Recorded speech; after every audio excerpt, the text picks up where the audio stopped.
Dune, the science fiction epic, the godfather of all modern science fiction, The Lord of the Rings in space, a thinking man's science fiction. These were the ways that Dune by Frank Herbert was sold to me. So, you could say that I had pretty high expectations for it.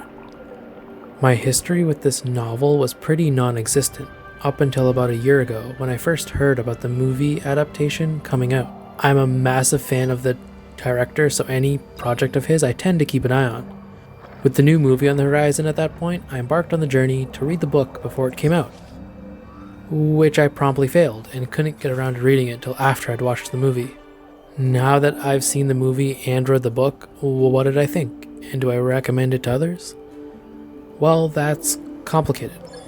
I'll start off by saying something that will probably get me voted off the BookTube island, but I highly recommend people watch the new version of Dune before reading the book.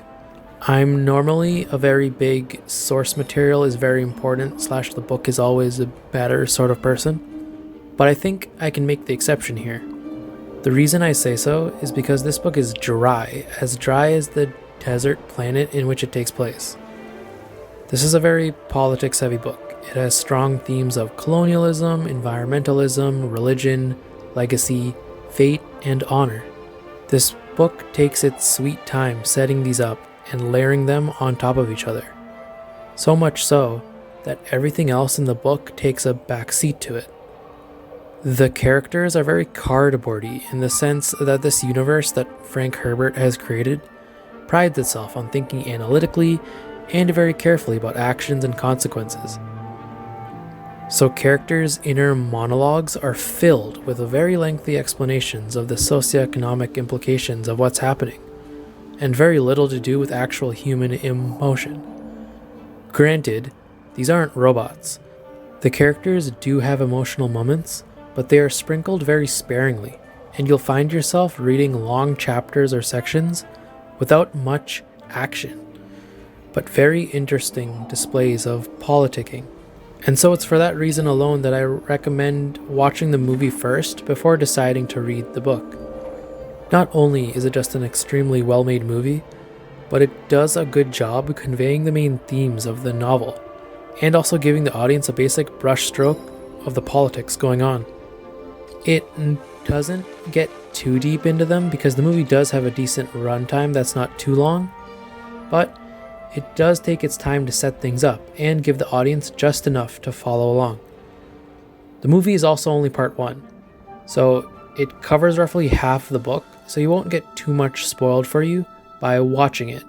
There is still much more that happens after the movie ends that is highly interesting. So definitely check out the movie if you can. I for one shot Dune right up to the top of my to-be-read list, because I was more fascinated in the familial conflicts and the world-building aspects of Dune than anything else in it. I wanted a deeper understanding of what was going on, and that's exactly what I got from the book. So the feeling of wanting to learn more never really escapes you while reading the book too. Herbert chooses very carefully what he explains and what he leaves up to the reader to pick up on. Words and phrases are not explained to you, and there's very little hand-holding. He trusts that the reader is smart enough to follow along and infer what words mean by their context. I love books like that. Most readers don't need overly drawn-out explanations of every little detail in a new world. It's good to let things breathe and leave things to the imagination of the reader. And if there is something really important, it'll be explained. Otherwise, you are left on your own in this strange new world, and you have to piece together what is going on.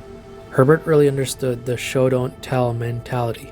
So I kept bringing up the politics of Dune because I think it's a critical aspect.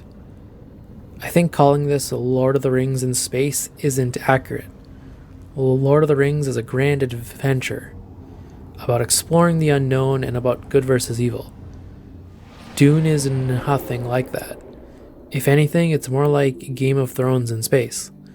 Meetings, conferences, and long drawn-out plans are at the forefront. Familial or house feuds are what fuel the conflicts of the book. Characters wrestle with their inner demons, and with the expectations placed on them by society and the world at large. The concept of being a mythic figure while still being alive is touched upon here, and the weight that adds to someone in every decision they make. The complexities of the situation leave you and the characters you are reading about in a gray area. It makes for quite a fascinating read. Also, the cultural aspects in this book are an absolute breath of fresh air. So the cultures on display are heavily inspired by Islam and Muslim people. You have no idea how sorely I've been craving something different like this.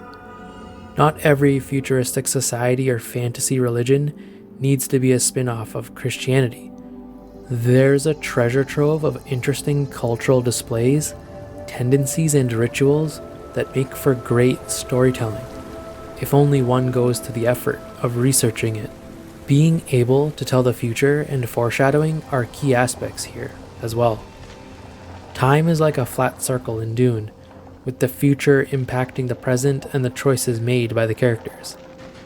Each chapter even starts off with a quote that either directly foreshadows what's about to happen or discusses the themes that are about to be read. It's an interesting take because you would think that would result in a lack of tension. If you know characters are okay or will die before the chapter even begins, why continue reading or be in suspense? Herbert, however, manages to find just the right balance between laying out these seeds and keeping the reader invested. Often it's not the destination that is the most intriguing. Fate has laid out a path for these people, but their choices still matter. The journey is what's important. The same end result can look completely different based on your past experiences and your point of view.